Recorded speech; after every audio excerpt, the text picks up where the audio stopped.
Hello' everyone, আজি বনাবলৈ লৈছোঁ এটা আলুৰ খুব সুন্দৰ আৰু ধুনীয়া ৰেচিপি। আহকচোন কেনেকৈ বনালোঁ চাওঁ।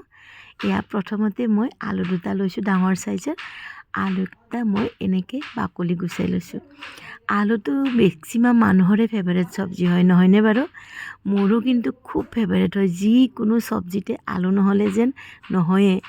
আৰু সেইকাৰণে আজি মই বনাব লৈছোঁ আলুৰ এটা খুব সুন্দৰ ৰেচিপি। এয়া চাওক, প্ৰথমতে মই আলু দুটা ধুনীয়াকৈ এনেকৈ বাকলি গুচাই লৈছোঁ। আপোনালোকে বেছিকৈও ল'ব পাৰে, মই আজি দুটাই লৈছোঁ ডাঙৰ আলু।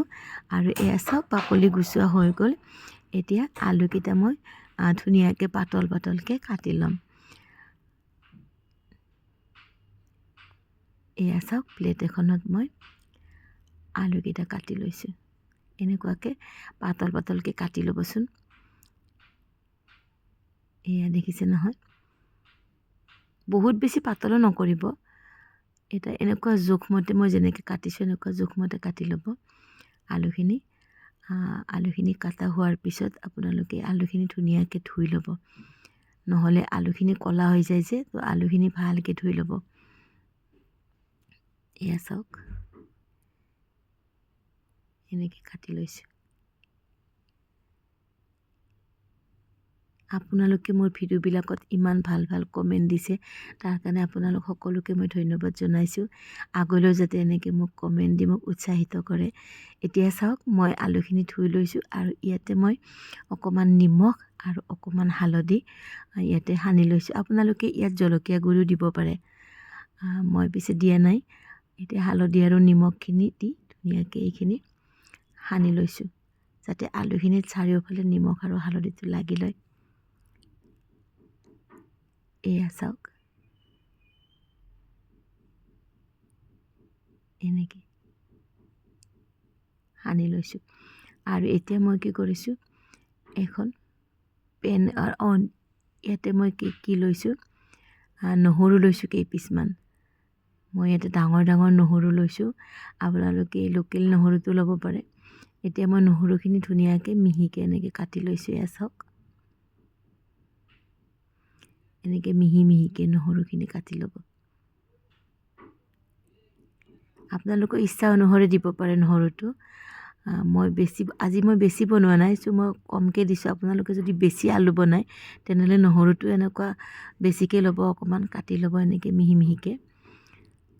এয়া দেখিছে নহয়, এনেকুৱাকৈ মিহিকৈ কাটি ল'ব। আৰু এতিয়া মই পেন এখন গৰম কৰি লৈছোঁ আৰু ইয়াতে মই সৰিয়হ তেল দি দিছোঁ। এয়া চাওক, তেলখিনি মই এনেকৈ চাৰিওফালে লৰাই দি পেনখনত এপিচ এপিচকৈ আলুখিনি মই এনেকৈ দি লৈছোঁ। এয়া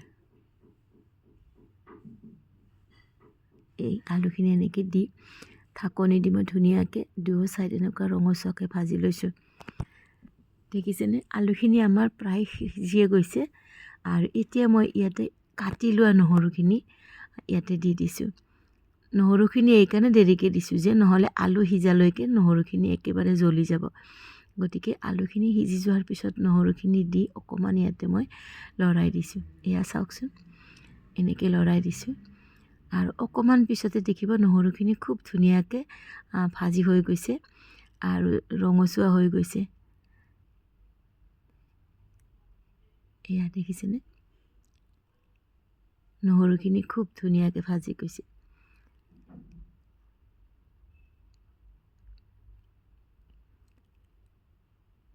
এনেকৈ কেতিয়াবা বনাই খাই চাবচোন কেনেকুৱা লাগে।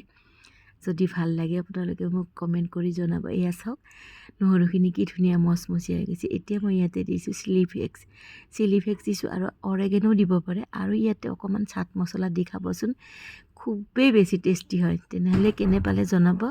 আগলৈ পুনৰ ভিডিঅ' লৈ আহিম। Bye bye.